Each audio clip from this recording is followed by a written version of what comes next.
हिंदवी स्वराज्याचे सरसंस्थापक छत्रपती शिवरायांना मानाचा मुजरा करतो। भारतीय राज्यघटनेचे शिल्पकार भारतरत्न डॉक्टर बाबासाहेब आंबेडकर यांना मानवंदना अर्पित करतो आणि ज्यांनी माझ्यासारखे असंख्य कार्यकर्ते घडवले, ज्यांच्याकडे नेतृत्व होतं, वक्तृत्व होतं, कर्तृत्व होतं, निर्णय क्षमता होती, हिम्मत होती, संघर्ष होता, असे आपल्या सर्वांचे लाडके नेते, या महाराष्ट्राचे लोकनेते स्वर्गीय गोपीनाथरावजी मुंडे साहेब यांच्या पूर्णाकृती पुतळ्याच्या अनावरण प्रसंगी मंचावर उपस्थित असलेल्या मुंडे साहेबांचा वारसा अत्यंत समर्थपणे चालवणाऱ्या आमच्या भगिनी सौ पंकजाताई मुंडे, लातूरचे पालकमंत्री माननीय शिवेंद्रसिंहराजे भोसले, ग्रामविकास मंत्री जयकुमारजी गोरे, मंचावर उपस्थित आमदार आणि माजी मंत्री श्री धनंजयजी मुंडे, आमदार संभाजी पाटील निलंगेकर, आमदार विक्रम काळेजी, आमदार अभिमन्यूजी पवार, आमदार संजयजी बनसोडे आणि ज्यांनी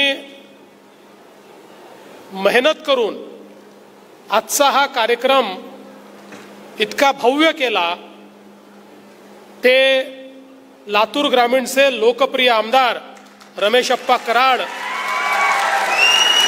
संजयजी केणेकर, देवेंद्रजी कोठे, बसवराजजी पाटील, अजितजी कव्हेकर, पाशाजी पटेल, गोविंदजी केंद्रे, शिवाजीराव पाटील कव्हेकर, आमच्या अर्चनाताई पाटील चाकूरकर, संजयजी कोडगे, अरविंद पाटील निलंगेकर, ज्यांच्या काळामध्ये हा पुतळा या ठिकाणी स्थापित झाला, ते राहुल केंद्रेजी, बळवंत शिवसेनेचे बळवंत जाधवजी, मकरंद सावेजी, देविदास काळेजी, प्रेरणा होनराव, अमोल निडवदे, आपल्या जिल्हाधिकारी वर्षाताई ठाकूर, शहाजी उमाप, राहुल कुमार मीणा, अमोल तांबे, श्रीमती मानसी मीणा, मंचावरील सर्व मान्यवर पदाधिकारी, अधिकारी आणि माझ्यासमोर उपस्थित असलेले मुंडे साहेबांवर मनापासून प्रेम करणाऱ्या सर्व माझ्या भगिनी आणि बंधूंनो, आज लातूर जिल्हा परिषद, या जिल्हा परिषदेचे माजी सर्व पदाधिकारी, अधिकारी यांचं मी मनापासून अभिनंदन करतो, त्यांचे आभार मानतो की या जिल्हा परिषदेच्या आवारामध्ये लोकनेते गोपीनाथराव मुंडेजी यांचा पूर्णाकृती पुतळा स्थापित झाला आणि माझं भाग्य समजतो की त्याचं उद्घाटन करण्याची संधी ही मला या ठिकाणी प्राप्त झाली, म्हणून खरोखर मनापासून आभार व्यक्त करतो। ताईंनी उल्लेख केला की एकीकडे स्वर्गीय विलासरावजी देशमुख यांचा पुतळा आहे। विलासरावजींनी देखील या महाराष्ट्रामध्ये मुख्यमंत्री म्हणून, देशाचे मंत्री म्हणून एक मोठी लोकप्रियता मिळवली आणि मुंडे साहेब आणि विलासरावजी यांची मैत्री ही संपूर्ण महाराष्ट्राला माहिती आहे।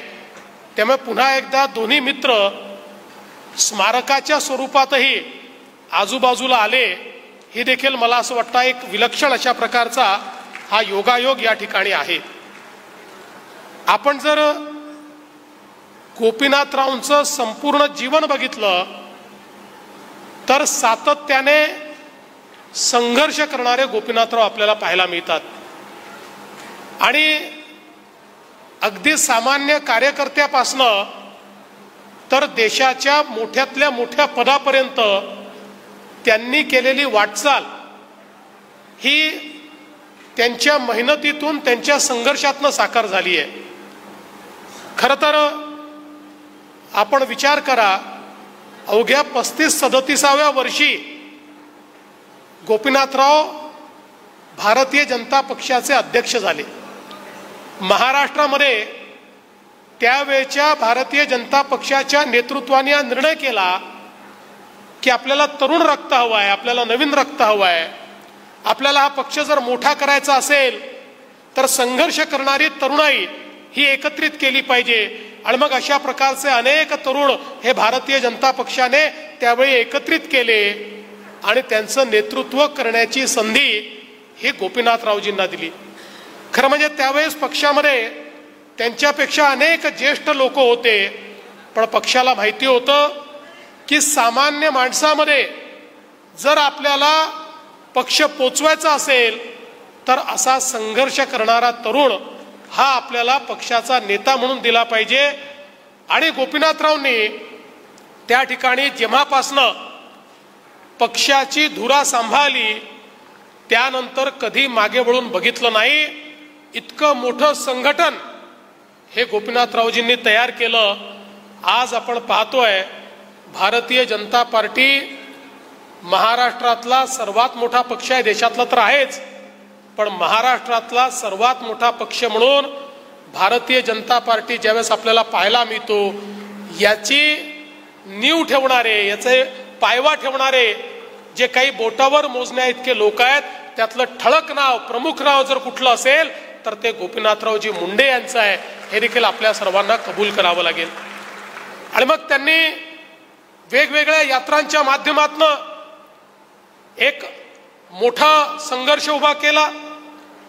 आणि आपल्याला माहिती आहे 90च्या दशकामध्ये ज्यावेळेस गोपीनाथरावांना विरोधी पक्ष नेता पद मिळालं, महाराष्ट्राच्या राजकारणामध्ये विरोधी पक्ष नेते कसे असावे याचं जेव्हा आपण उदाहरण देतो तेव्हा पहिलं नाव आपल्या डोळ्यासमोर हे गोपीनाथराव मुंडेंचं येतं.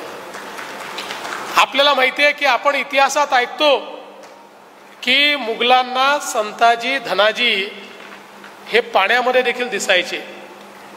तशी अवस्था 90च्या दशकामध्ये झाली होती. त्यावेळेस मुघल नव्हते. मी विरोधकांना मुघल म्हणत नाही, नाहीतर कोणीतरी म्हणेल विरोधकांना मुघलच म्हटलं. पण तेव्हाच्या सत्ताधाऱ्यांना रात्री झोपेतही गोपीनाथरावजीच दिसायचे. आणि उद्या गोपीनाथरावजी काय गौप्यस्फोट करतील याची धडकी ही त्या ठिकाणी सत्तारूढ पक्षाला असायची. एक एक राजकारणाच्या गुन्हेगारीकरणाच्या विरुद्ध एक एक विषय जो गोपीनाथरावजींनी मांडला. आणि विषय मांडत असताना अलीकडच्या काळामध्ये लोक हवेत बार सोडतात, पुरावे काहीच नसतात, बोलून निघून जातात, दुसऱ्या दिवशी वेगळं बोलतात. अनेक वेळा मीडियाही त्यांना विचारत नाही. पण गोपीनाथराव मुंडे अशा व्यक्तीचं नाव होतं ज्याने विधानसभेमध्ये उभं राहून आरोप केला तर कधीच आरोप परत घेण्याची वेळ त्यांच्यावर आली नाही. समोरच्याचा राजीनामा घेऊनच ते खाली बसले. अशा प्रकारचं गोपीनाथरावांचं काम होतं. आणि म्हणून राजकारणाच्या गुन्हेगारीकरणावर एक एक ज्यावेळेस त्यांनी त्या ठिकाणी काम करणं सुरू केलं. आणि मग ज्या काळामध्ये या महाराष्ट्रामध्ये दाऊदचा बोलबाला होता त्यावेळी थेट सभागृहामध्ये उभं राहून दाऊदला देखील आव्हान देण्याचं काम हे गोपीनाथराव करायचे. आणि त्या काळच्या सत्ताधाऱ्यांना तुम्ही कसे दाऊद खाली दबलेले आहात हे सांगण्याचं धारिष्ट देखील गोपीनाथराव मुंडेंमध्ये होतं. आपल्याला माहिती आहे ज्या प्रकारे त्यांनी एक एक त्या काळामध्ये घोटाळे बाहेर काढले, एक एक त्या ठिकाणी स्कॅम बाहेर काढले, त्यातून खऱ्या अर्थानं महाराष्ट्रामध्ये एक वातावरण उभं झालं. आणि 1995ला त्याच वातावरणामध्ये गोपीनाथरावजी संघर्ष यात्रा घेऊन निघाले. आणि त्या संघर्ष यात्रेने खऱ्या अर्थानं उभा महाराष्ट्र ढवळून काढला. आपल्याला माहिती आहे संघर्ष यात्रा ज्या गावात जायची त्या ठिकाणी गावच्या गावं रिकामी व्हायची. अनेक ठिकाणी जेव्हा संघर्ष यात्रा एखाद्या गावात जाऊ शकायची नाही त्यावेळेस अख्खं गाव रिकामं येऊन त्या ठिकाणी मोठ्या रस्त्यावर यायचं, महामार्गावर यायचं, कारण त्यांना गोपीनाथरावजींची एक झलक पाहायची असायची. अशा प्रकारची संघर्ष यात्रा काढून या महाराष्ट्रामध्ये एकीकडे गोपीनाथराव आणि दुसरीकडे हिंदुहृदय सम्राट शिवसेना प्रमुख बाळासाहेब ठाकरे यांनी अशा प्रकारचं रान पेटवलं की महाराष्ट्रामध्ये परिवर्तन घडलं आणि महाराष्ट्रात पहिल्यांदा महायुतीचं सरकार आलं. या सरकारमध्ये देखील अनेक खाती त्या ठिकाणी मुंडे साहेबांनी पाहिली. ऊर्जा खातं असेल, पाटबंधारे खातं असेल, पण सगळ्यात महत्वाचं खातं जे मुंडे साहेबांनी सांभाळलं ते म्हणजे गृह खातं. कारण तो काळ राजकारणातल्या गुन्हेगारीकरणाचा होता. मुंबईमध्ये एखाद्या श्रीमंत व्यक्तीने गाडी घेतली तर त्याला 1 तासात फोन यायचा, खूप पैसा तुझ्याकडे आलाय, गाडी घेतली आहे, आम्हाला एवढे पैसे पाठवून दे, नाहीतर तुझ्यावर आम्ही हल्ला करू. अशा प्रकारची अवस्था होती. काळी दिवाळी लोक साजरी करायचे अशी अवस्था होती. अशा वेळी मुंडे साहेबांनी सांगितलं, या ठिकाणी मी हा गुंडाराज चालू देणार नाही, अंडरवर्ल्डचं राज्य चालू देणार नाही. आणि त्या काळामध्ये मकोका सारखा कायदा हा मुंडे साहेबांनी तयार केला आणि एन्काउंटर सुरू झाले. गोळीचं उत्तर गोळीने देणं चालू झालं आणि अशा प्रकारची दहशत तयार झाली की अंडरवर्ल्ड मध्ये कोणाची हिम्मत कोणाला फोन करायची राहिली नाही.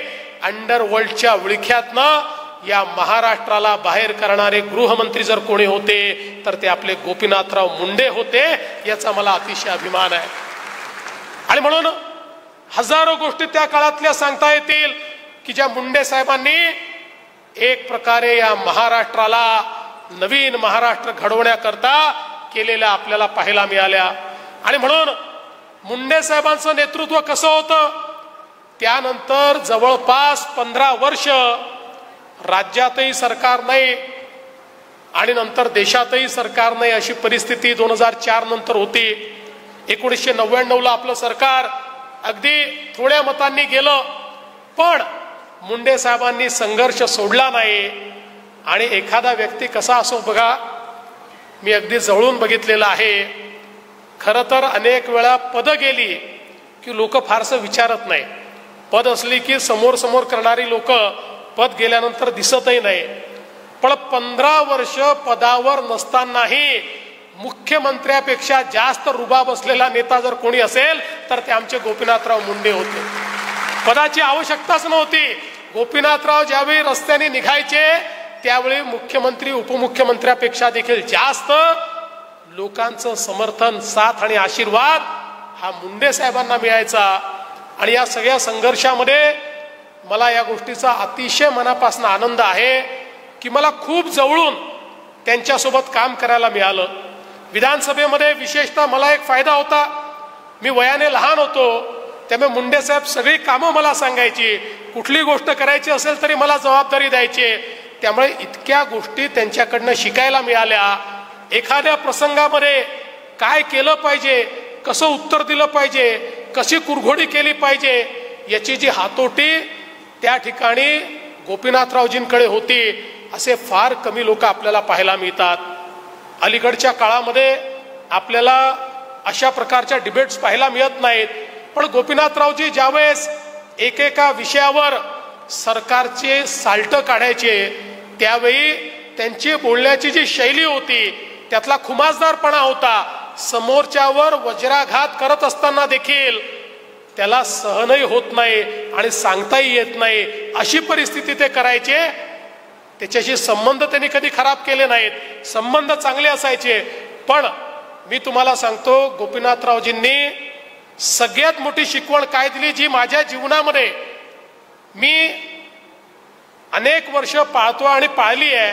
आणि मला असं वाटतं की जे काही थोडं बहुत यश मला मिळालं ते त्या शिकवणीमुळे मिळालं. मला गोपीनाथरावजी एक दिवस म्हणाले, देवेंद्र एक लक्षात ठेव, सत्ता जी असते ती अशी असते की ती अनेक आमिष आपल्याला दाखवते. सत्ता ही अनेक वेळा आपल्याला वश करते, पण लक्षात ठेव सत्तेशी संघर्ष करायला शिक. ज्या दिवशी विरोधी पक्षात असताना सत्तेशी समझोता करशील त्या दिवशी कदाचित संपत्ती मोठी होईल, पण नेतृत्व कधी मोठं होऊ शकणार नाही. आणि म्हणून सत्तेशी समझोता करू नकोस. आणि मी जीवनभर ते पाहिलं, जोपर्यंत विरोधी पक्षात होतो तोपर्यंत पाहिलं. मध्ये 2.5 वर्ष पुन्हा एकदा विरोधी पक्षात जायची वेळ आली, एकही दिवस सत्ता पक्षाच्या नेत्यांना झोपू दिलं नाही. कारण माझ्यासोबत गोपीनाथराव मुंडेंची शिकवण होती, सत्तेशी संघर्ष करायचा, सत्तेशी समझोता करायचा नाही. तो समझोता कधी केला नाही. आज मला खरं म्हणजे अनेक प्रसंग आठवतात. सभागृहामध्ये कितीही अडचणीची परिस्थिती असली, कितीही संघर्षाची वेळ असली, कितीही सभागृहामध्ये गदारोळ असला आणि मुंडे साहेब उभे राहिले, अख्खं सभागृह शांत बसायचं आणि मुंडे साहेबांचं भाषण ऐकायचं. सभागृहाच्या पेच प्रसंगामध्ये अनेक वेळा ज्यावेळी सभागृहाचे अध्यक्षांना आता सभागृह कसं सांभाळावं असा प्रश्न निर्माण व्हायचा, ते हळूच मुंडे साहेबांकडे पाहायचे. मग मुंडे साहेब तर विरोधी पक्षात होते, पण एक जबाबदार नेते होते. जबाबदार नेता हा सत्ता पक्षात असो की विरोधी पक्षात असो, तो कधीही आपल्या विधानसभेची पत खाली जाऊ देत नाही. आणि मग त्यांनी बघितल्याबरोबर मुंडे साहेबांच्या लक्षात यायचं की आता हे सभागृह सांभाळण्याची जबाबदारी आपली आहे. आणि मग मुंडे साहेब उभे राहायचे आणि त्या ठिकाणी ते सभागृह सांभाळायचे आणि सभागृहातलं वातावरण हे पूर्णपणे त्या ठिकाणी परिवर्तित व्हायचं. अनेक वेळा आम्ही बघायचो मुंडे साहेबांची एक स्टाईल होती, पण एखाद्या व्यक्तीचं जे चरित्र असतं ते किती स्ट्रॉंग असतं, एखाद्या व्यक्तीबद्दल कन्व्हिक्शन किती स्ट्रॉंग असतं. अनेक वेळा बोलत असताना मुंडे साहेबांना कागद सापडायचे नाही. मुंडे साहेबांना कागद पाहून बोलायची सवय नव्हती. कागद त्यांचा पीए खूप द्यायचा आणि ते नेमके कागद हरवायचे आणि मग पुराव्यादाखल आलेला कागद त्यांना कधी सापडायचा नाही. मग जो कोरा कागद मिळेल तो कोरा कागद दाखवायचे, हा माझ्याकडे पुरावा आहे. पण कोणाची हिंमत नव्हती मुंडे साहेबांना विचारायची की दाखवा मुंडे साहेब तुमच्याकडे काय पुरावा आहे. लोकांना माहिती होतं मुंडे साहेबांनी कागद दाखवला म्हणजे नक्की त्यांच्याकडे पुरावा असेल. त्यांचा कोरा कागद देखील पुरावा म्हणून अख्खं सभागृह स्वीकारायचं, ही मुंडे साहेबांची काम करण्याची पद्धती होती. आणि म्हणून महाराष्ट्राच्या कानाकोपऱ्यामध्ये मुंडे साहेबांनी पक्ष वाढवला. आणि हे सगळं करत असताना एक गोष्ट अजून त्यांच्याकडनं शिकायला मिळाली, ती म्हणजे सामाजिक न्यायाचं कन्व्हिक्शन. मुंडे साहेबांनी सामाजिक न्यायाची कास कधी सोडली नाही. त्याकरता त्यांना राजकारणामध्ये काही अडचणी देखील सहन कराव्या लागल्या, पण मुंडे साहेब हे नेहमीच आपल्या विचारांवर अडिग राहिले. ज्यावेळी मराठवाडा विद्यापीठाचं नामविस्तार डॉक्टर बाबासाहेब आंबेडकरांच्या नावाने करायचा, याच्यावर 2 गट झाले होते, मोठी आंदोलनं चालली होती. त्यावेळी मुंडे साहेबांनी कन्व्हिक्शनने हे सांगितलं की नाही, या ठिकाणी मराठवाडा विद्यापीठाचा नामविस्तार झाला पाहिजे आणि त्याला भारतरत्न डॉक्टर बाबासाहेब आंबेडकरांचं नाव लागलं पाहिजे. आणि त्याकरता संघर्ष केला, त्याकरता जेलमध्ये गेले, त्याकरता मोठ्या प्रमाणात आंदोलनं मुंडे साहेबांनी केली. त्याचा काही परिणाम देखील, राजकीय परिणाम त्यांना भोगावा लागला, पण त्यांनी कधी त्याची चिंता केली नाही. दलित, आदिवासी, ओबीसी, भटके, विमुक्त यांच्याकरता गोपीनाथराव मुंडे हे हक्काचं घर होतं. गोपीनाथराव मुंडे हे आपले नेते आहेत, हे आपल्या न्यायाकरता लढतात, अशा प्रकारचं कन्व्हिक्शन होतं. आणि मुंडे साहेबांनीही कधी हा लढा सोडला नाही. किंबहुना महाराष्ट्रातल्या या सगळ्या समाजाला, जो मोठ्या संख्येनं आहे पण जाती जातीमध्ये विखुरलेला आहे, अशा सगळ्या समाजाला एकत्रित करून तुम्ही एकत्रित आलात तर तुम्हाला नेतृत्व मिळेल, तर तुम्हाला निवडून येता येईल, अशा प्रकारची विजिगीषू वृत्ती या समाजामध्ये त्यांनी तयार केली आणि त्यातनं एक मोठ बांधली. आणि आज आपण पाहतोय वंचितातल्या वंचित समाजाचे लोकही आपल्याला विधानसभेमध्ये आमदार म्हणून पाहायला मिळतात. याचं कारण ही सगळी मोठ ही मुंडे साहेबांनी त्या काळामध्ये बांधली. आणि या महाराष्ट्रातल्या सामान्य माणसाला तुलाही स्वप्न पाहायचा अधिकार आहे, हे मुंडे साहेबांनी त्या ठिकाणी सांगितलं. आणि म्हणूनच हे जे सामाजिक न्यायाचं त्यांचं कन्व्हिक्शन होतं हे अत्यंत महत्वाचं होतं. पण यातनं दुसरं शिकण्यासारखं काय आहे, मुंडे साहेबांनी ओबीसीची मोड बांधली.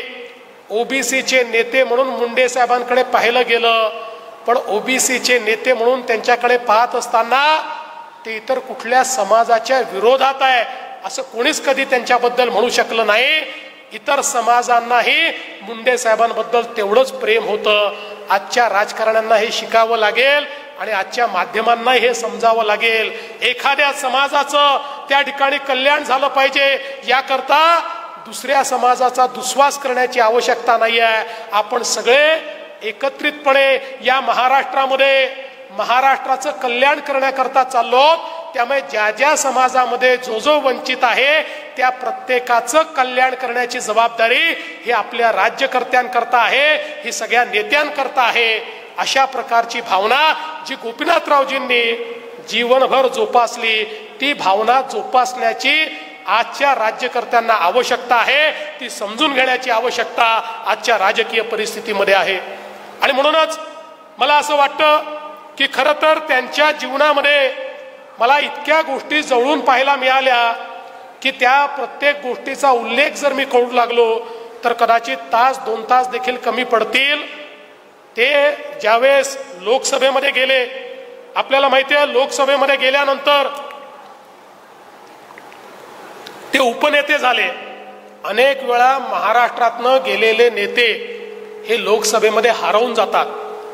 वर्षानुवर्ष 40 वर्ष महाराष्ट्रात राजकारण केलेले गोपीनाथरावजी लोकसभेमध्ये गेल्यानंतर पहिल्याच अधिवेशनात त्यांनी आपली चुणूक दाखवली आणि त्यानंतर लोकसभेला देखील त्यांनी आपलंसं करण्याचं काम केलं.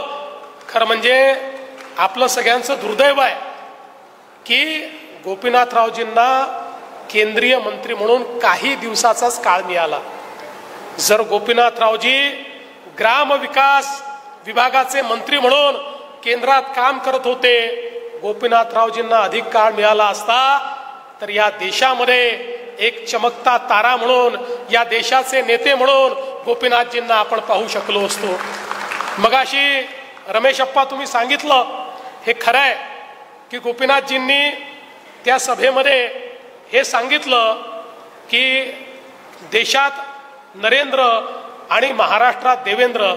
पण त्याच्यानंतर मला माध्यमांनी विचारलं, गोपीनाथरावजी होते, मी माध्यमांना सांगितलं हे काही म्हणू द्यात पण आम्ही गोपीनाथरावजींना उधारीवर मोदीजींना दिलाय. विधानसभेची निवडणूक झाली की आम्ही गोपीनाथरावजींना परत आणणार आहोत आणि या महाराष्ट्राचा मुख्यमंत्री बनवणार आहोत. खरं म्हणजे आमचं ते स्वप्न दुर्दैवाने पूर्ण होऊ शकलं नाही. आज खरं म्हणजे ज्यावेळी या पदावर मी बसतो त्यावेळी मला याची जाणीव असते की गोपीनाथरावजींसारख्या व्यक्तींनी केलेल्या या बलिदानामुळे, त्यांनी केलेल्या संपूर्ण या कार्यामुळे आज आमच्यासारख्या मंडळींना ही सगळी पदं भोगता येत आहेत. आणि म्हणूनच मला असं वाटतं की शेवटी आपण एखादा पुतळा का बांधतो तर तो पुतळा याकरता बांधतो की त्यांनी आपल्याला जो मार्ग दाखवलेला आहे त्या मार्गावर चालण्याकरता पुतळा बांधतो. आणि म्हणून मला या गोष्टीचं समाधान आहे की ज्या गोष्टी करता गोपीनाथरावजींचा सातत्याने आग्रह असायचा ती प्रत्येक गोष्ट करण्याचा प्रयत्न आम्ही करतो. आज आपल्याला माहिती आहे की या ठिकाणी गोपीनाथरावजींनी संघर्ष केला. या मराठवाड्याच्या हिस्स्याचं पाणी जे पळवून नेण्यात आलं होतं, वर्षानुवर्ष मराठवाड्याला या ठिकाणी तहानलेलं ठेवण्याचं काम हे तेव्हाच्या राज्यकर्त्यांनी केलं. आपलं सरकार 14ला आल्यानंतर पहिल्या झटक्यामध्ये मराठवाड्याच्या हिश्श्याचं 7 TMC पाणी आपण मराठवाड्याला परत आणलं आणि आज त्याचं काम होत आहे आणि आमच्या बीड जिल्ह्यापर्यंत आता ते पाणी पोचत आहे. आणि दुसरं त्यांचं स्वप्न होतं, गोदा परिक्रमा त्यांनी केली, या मराठवाड्याला दुष्काळ मुक्त करण्याचं, त्याचंही काम आपण सुरू करतोय. जवळपास 54 TMC पाणी वाहून जाणारं हे गोदावरीच्या खोऱ्यामध्ये आणून या मराठवाड्याला पूर्णपणे दुष्काळ मुक्त करण्याचं मुंडे साहेबांचं स्वप्न हे आम्ही निश्चितपणे या ठिकाणी पूर्ण करणार आहोत. आपल्याला माहिती आहे या ठिकाणी नगर, परळी, बीड रेल्वेचं त्यांचं स्वप्न होतं. ते स्वप्नाकरता त्यांनी संघर्ष केला. मला आनंद वाटतो मोदीजींच्या नेतृत्वात आम्ही, पंकजाताई, आम्ही सगळ्यांनी प्रयत्न केले. आता त्याचं काम अंतिम टप्प्यामध्ये आहे. काही आपण रेल्वेचा एक टप्पा सुरू केला, आता अंतिम टप्पा देखील आपण सुरू करणार आहोत. एक एक करून या ठिकाणी जे काही मुंडे साहेबांचे स्वप्न आहेत ते स्वप्न पूर्ण करण्याचं काम आम्ही करतोय। आणि म्हणून रमेश अप्पा तुम्ही चिंता करू नका, मुंडे साहेबांच्या रेणापूरचं तुम्ही नेतृत्व करताय, आता हा लातूर ग्रामीण जिल्हा झालेला आहे, त्यामुळे तुमच्याकडे आमचं विशेष लक्षच राहणार आहे। कारण तुमच्या मतदारसंघाची सेवा केली तर आमच्या मुंडे साहेबांची सेवा केल्याचं आम्हाला त्या ठिकाणी प्रत्यय येणार आहे। आणि म्हणून आपण ज्या मागण्या केलेल्या आहेत त्या मागण्या ज्या आहेत त्या पुढे नेण्याचा प्रयत्न आम्ही निश्चितपणे करू। आज मला आनंद वाटतो, मागच्या काळामध्ये या लातूरमध्ये देखील मोठ्या प्रमाणात आपण काम करण्याचा प्रयत्न केला आणि त्या माध्यमातून आज रेल्वे कोच फॅक्टरी इथली सुरू झाली। आजच त्या रेल्वे कोच फॅक्टरीचा आम्ही आढावा घेतला। 1000 लोकांना त्यांनी आतापर्यंत एम्प्लॉयमेंट दिली आहे, पण त्यांचं म्हणणं आहे पुढच्या वर्षी जेव्हा आम्ही कोच फॅक्टरीचं ची पूर्ण सुरुवात करू, प्रोडक्शनची पूर्ण सुरुवात करू आणि पहिली रेक जेव्हा तयार होईल त्यावेळी 10,000 लोकांना आम्ही एम्प्लॉयमेंट या कोच फॅक्टरीमध्ये देऊ। पण आज त्यांना मी दरडावून सांगितलंय एम्प्लॉयमेंट 10,000ची आनंदाची गोष्ट आहे, पण ती स्थानिकांनाच मिळाली पाहिजे हा आमचा आग्रह आहे। आणि म्हणून जिल्हाधिकाऱ्यांना देखील मी सांगितलेलं आहे, आपले ITI असतील, पॉलिटेक्निक असतील, इंजिनिअरिंग कॉलेज असतील, आपल्या स्किल इन्स्टिट्यूट असतील, सगळीकडे त्यांच्या सोबत बसून त्यांना पाहिजे तसं ह्युमन रिसोर्स, तसं मानव संसाधन तयार करा हे मी सांगितलेलं आहे। आणि ते मानव संसाधन तयार करून या आमच्या लातूरच्या मुलांच्या हाताला काम मिळालं पाहिजे हा आमचा प्रयत्न आहे। एक प्रकारे आमच्या नेत्याला दिलेली ती श्रद्धांजली या ठिकाणी ठरणार आहे। आणि यासोबत लातूरच्या पाणी पुरवठा योजना 291 कोटी रुपयाची ताई संदर्भात आज सगळ्या नेत्यांनी माझ्यासमोर मांडलं। मी आजच तुम्हाला सांगतो, लातूरची पाणी पुरवठा योजना आणि लातूरचं सामान्य रुग्णालय या दोघांनाही मी आजच मान्यता देतो। आणि या संदर्भात निश्चितपणे, कारण मुंडे साहेबांचं जेवढं प्रेम बीडवर होतं तेवढंच लातूरवर होतं, तेवढंच मराठवाड्यावर होतं। आणि म्हणून ही सगळी कामं आज त्यांच्या स्मृती जागृत करताना या ठिकाणी काढताना मला अतिशय आनंद होतोय। मागच्या काळामध्ये आमच्या संभाजी भैयांनी अतिशय चांगलं काम पाण्यामध्ये या ठिकाणी केलं, जलयुक्त शिवारचं काम अतिशय सुंदर पद्धतीने त्यांनी केलं।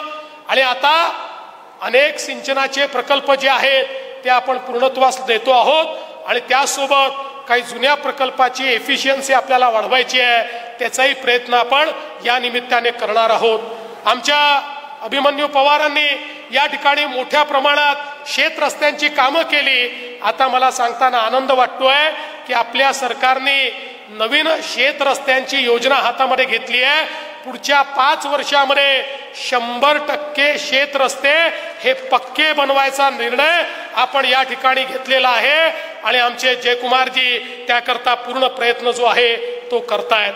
खरं म्हणजे मला या गोष्टीचा आनंद आहे की आता लातूरला संभाजीराजेंसारखा एक अतिशय समर्थ अशा प्रकारचा पालकमंत्री आम्ही दिलेला आहे। आणि त्यामुळे शिवेंद्रराजेंसारखा एक अतिशय सक्षम असा पालकमंत्री आम्ही दिलेला आहे।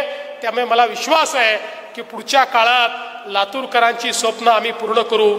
आणि म्हणून आज या निमित्ताने पुन्हा एकदा मी आपल्या सर्वांना आश्वस्त करू इच्छितो की मुंडे साहेबांनी या ठिकाणी जो मार्ग दाखवलेला आहे, समाजातल्या शेवटच्या व्यक्तीला विकासाच्या मुख्य धारेमध्ये आणण्याचा, समाजाला संघटित करून संघर्ष करून त्यातनं समाजापर्यंत विकास पोहोचवण्याचा, हे सगळे स्वप्न पूर्ण करण्याचं काम आम्ही करू।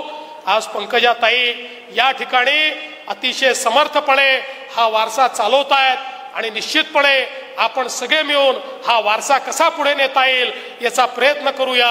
मी पुन्हा एकदा आपल्या सर्वांचे मनापासून आभार मानतो, आपल्या जिल्हा प्रशासनाचे आभार मानतो आणि माझं बोलणं संपवतो। धन्यवाद। जय हिंद, जय महाराष्ट्र।